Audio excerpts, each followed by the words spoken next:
We all think we know the story of Cinderella, right? You've got the kind girl, the evil stepmother, the fairy godmother. It's the ultimate rags to riches story. But what if I told you the version you know, the one with the pumpkin carriage and the happily ever after, is actually a pretty sanitized outlier in a tradition that is much older, much darker, and way more widespread? So let's just start with a single question, because it kind of gets to the heart of the original tale. What if the famous glass slipper test wasn't about a perfect, dainty fit, but about brutal, bloody deception? Answering that one question, well, it changes absolutely everything you think you know about this story. You see, Cinderella isn't just one character. She's what folklorists call a global archetype. Her story is so common it actually has a catalog number, ATU 510A, the persecuted heroine. And this exact story pattern has shown up in thousands of variations all over the world for thousands of years.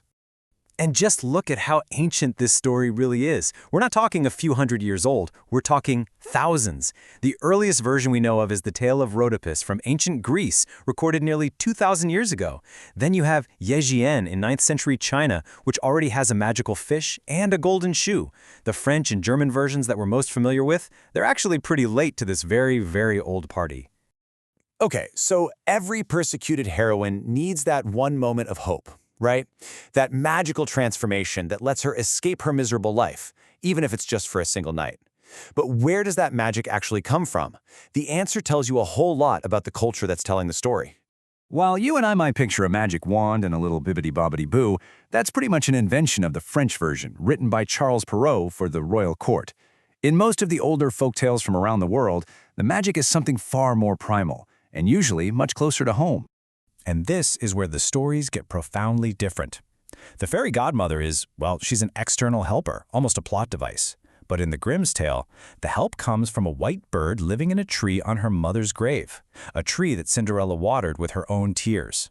In the Chinese version, the magic comes directly from the bones of her mother, who is reincarnated as a fish.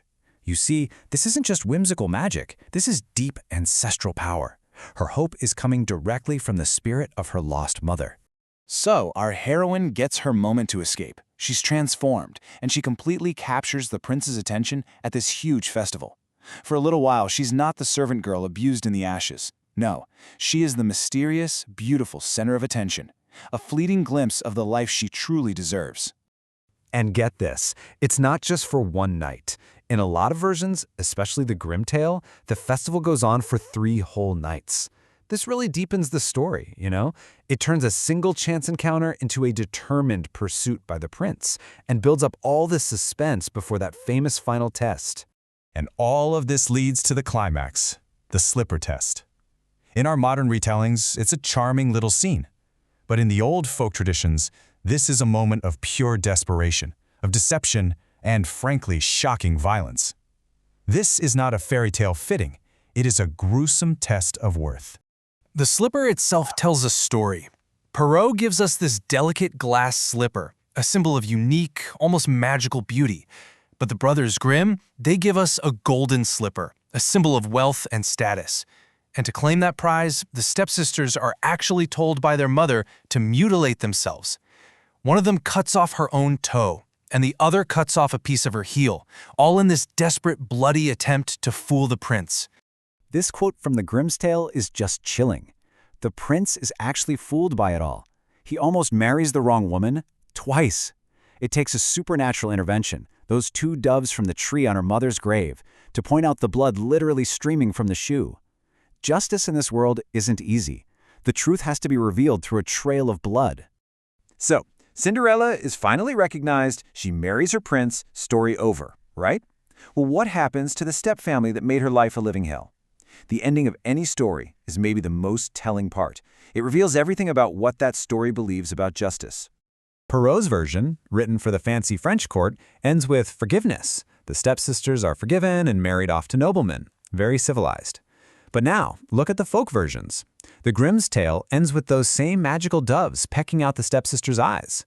In the Chinese version, they're killed by flying rocks. And in a Vietnamese tale, the villain is boiled alive and, well, let's just say it gets much, much worse. This isn't happily ever after. This is brutal, unflinching retribution. It reveals a very different idea of what justice looks like. To really get these violent endings, we can look at concepts like the Korean principle of Kwan-son Jing-ok. It basically means encourage good and punish evil. For a lot of historical audiences who lived in a world where justice was often denied, these stories were a powerful fantasy. It wasn't just about simple revenge, it was about restoring a moral balance to the entire universe, where the punishment truly fits the crime.